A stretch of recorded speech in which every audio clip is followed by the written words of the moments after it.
Hello friends, good morning, सुप्रभात, जोहार। मैं doctor Anjana Singh, PG department Kolhan university के इतिहास विभाग में एज ए असिस्टेंट प्रोफेसर के पद पर कार्यरत हूँ। आज मैं पीजी सेमेस्टर 4 के बच्चों के लिए एक नया टॉपिक ली हूँ और उस टॉपिक का शीर्षक है सभा एवं समिति।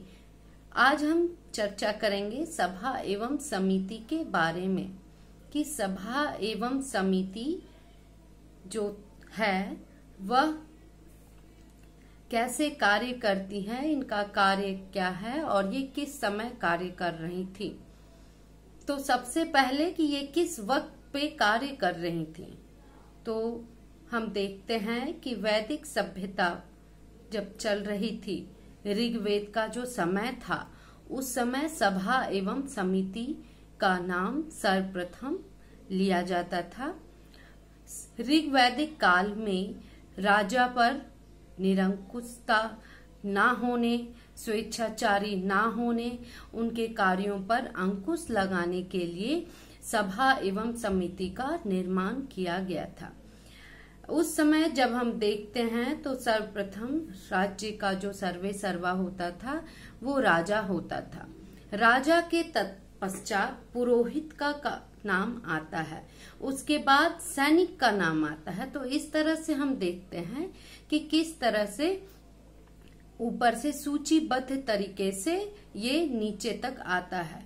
तो वैदिक काल में राजा सर्वोपरि था, राजा के पश्चात पुरोहित आते थे और पुरोहित के पश्चात सेनापति आते थे, मंत्री आते थे। लेकिन उत्तर वैदिक आते आते जो कि 1000 से 600 ईस्वी पूर्व तक रहा और जो वैदिक पीरियड था वो 1500 से 1000 ईस्वी पूर्व तक चला। यहाँ हम यह देखते हैं कि उत्तर वैदिक काल आते आते दोनों में अंतर आ गया। जो वैदिक काल में सर्वप्रथम राजा, द्वितीय पद पर पुरोहित, तृतीय पद पर सेनापति आते थे, मंत्रीगण आते थे। उत्तर वैदिक आते आते अब प्रथम पद पे राजा, द्वितीय पद पे सैनिक, मंत्रीगण, तृतीय पद पे पुरोहित का स्थान आ गया। तो इस तरह से हम देखते हैं कि राजा का पद बहुत ही महत्वपूर्ण है और ऐसे सिचुएशन में राजा का निरंकुश होना, स्वेच्छाचारी हो जाना लगभग तय रहता था। तो राजा पर अंकुश लगाने के लिए उस समय 4 तरह की संस्थाएं कार्य कर रही थी, जिसके अंतर्गत सभा, संगीति, समिति एवं विदत आते थे। ये चारों संस्थाएं राजकाज के कार्यों में हाथ बटाती थी। संगति जो थी, संगति को ही बाद में समिति के रूप में कन्वर्ट कर दिया गया और विदत जो संस्था थी वो लगभग नगण्य ही थी। तो मुख्य रूप से अगर देखा जाए तो राजा के राजकाज में शामिल होने और उनके कार्यों पर अंकुश लगाने या उनके कार्यों में अपना योगदान देने या उनको कुछ सुझाव देने, न्याय करने में सभा एवं समिति का महत्वपूर्ण स्थान रहा था। सभा और समिति, अब इसमें अंतर समझना बहुत आवश्यक है। सभा जो होती थी वो एक छोटी संस्था थी और समिति जो थी वो बड़ी संस्था थी। सभा में राजा जो थे वो तो रहते ही थे, लेकिन राजा के निकटतम सगे संबंधी भी इसके अंतर्गत आते थे। और जो समिति होती थी वो बड़ी संस्था थी। जो समिति की अध्यक्षता जो करते थे वो राजा स्वयं करते थे। तो इस तरह से देखा जाए तो सभा भी समिति के अंतर्गत आती है। अब चर्चा करें कि किन इतिहासकारों ने सभा एवं समिति के बारे में क्या कहा है। तो सर्वप्रथम मैकडोनाल्ड एवं कीथ के अनुसार सभा एक संस्थिति थी, सभा एक संस्था थी तथा समिति सभा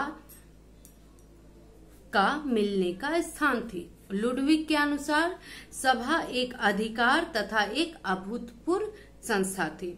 जीमर के अनुसार सभा एक ग्राम संस्था हुआ करती थी, जिसका जो मुखिया होता था एवं ग्रामीणी इसकी अध्यक्षता करते थे। केपी जायसवाल के अनुसार सभा को निर्वाचित मनुष्य की एक उत्कृष्ट संस्था माना गया है, जो कि समिति के अधिकार क्षेत्र के अंतर्गत कार्य करती थी।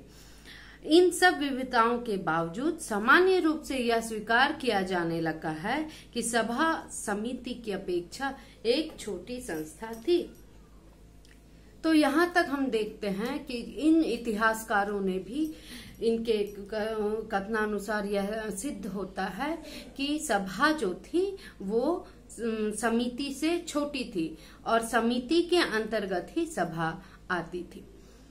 इसके अलावा ऋग्वेद में हम यह अथर्ववेद में देखते हैं कि सभा एवं समिति जो थी वो प्रजापति की 2 पुत्रियां का नाम है, 2 पुत्रियों का नाम है। अब प्रजापति कौन है? तो उस समय विश्व के सृष्टिकर्ता का नाम प्रजापति था और उनकी 2 पुत्रियां सभा एवं समिति थी और इन्हीं के आधार पर इनका नामांकन भी किया गया है कि सभा जो होती थी वो एक छोटी संस्था होती थी, जो इसका नेतृत्व लगभग गांव के एक छोटे पैमाने पर किया जाता था।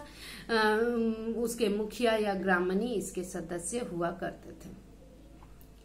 सभा में जो निर्णय लिए जाते थे उसमें उस निर्णय को राजा को मान्य लेना पड़ता था। राजा कहीं निरंकुश ना हो जाए, राजा के कार्यों पर अंकुश लगाने के लिए सभा का निर्माण किया गया था। सभा में वाद विवाद प्रतियोगिता वगैरह सब किया जाता था। कहीं कहीं तो यह भी कहा जाता है कि जो सभा थी वो जुए खेलने की एक संस्था थी।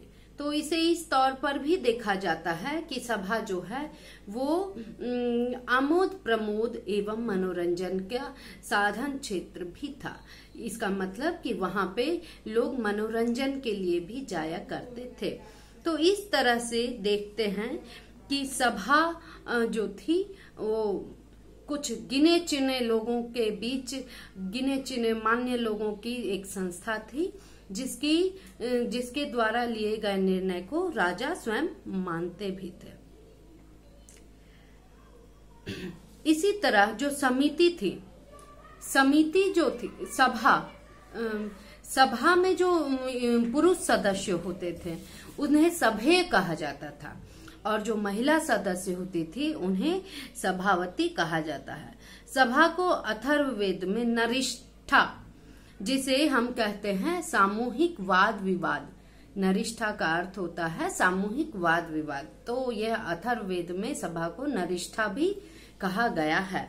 तो इस तरह से देखते हैं कि यह एक ऐसी संगठन थी, एक ऐसी संस्था थी जहां पे वाद विवाद, मनोरंजन, न्याय करने का जगह सभी कुछ था और इसके सारे कार्यों को सभा मानती थी। अब समिति यह जो थी राज्य की ओर से केंद्रीय संस्था थी। जो समिति होती थी वह सभा से बड़ी होती थी और इसमें उस क्षेत्र के सारे लोग सम्मिलित थे। इसका मतलब कि सभा में जितने व्यक्ति सम्मिलित हैं वो सभी व्यक्ति भी समिति में शामिल हैं। तो सभा जो थी समिति का ही एक अंग थी।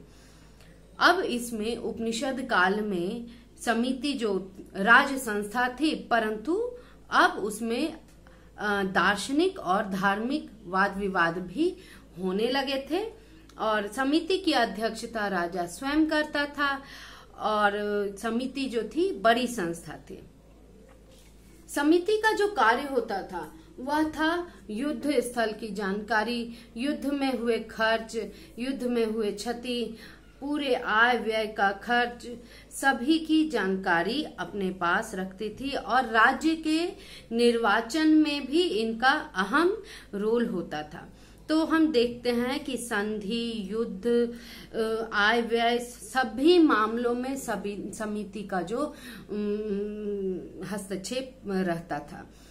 इस तरह से राजा पर पूर्ण रूप से अंकुश लगाने के लिए सभा एवं समिति एक महत्वपूर्ण संस्था थी, जो कि उत्तर वैदिक काल से ही चली आ रही थी। वैदिक काल से ही चली आ रही थी, उत्तर वैदिक काल में भी थी, लेकिन धीरे धीरे राज्य विस्तार होने के फलस्वरूप इतने बड़े जब राज्य का संगठन जब हुआ, राज्य विस्तार होने के फलस्वरूप, तब सभा एवं समिति के द्वारा यह कार्य कर पाना संभव नहीं था। तो इस तरह हम देखते हैं कि धीरे धीरे सभा एवं समिति का जो धीरे धीरे नगण्य होती चली गई और आज के समय में ये बिल्कुल ही नहीं है। तो मुझे विश्वास है कि आज का ये वीडियो आपको पसंद आया हो, पाठ समझ आया हो। धन्यवाद।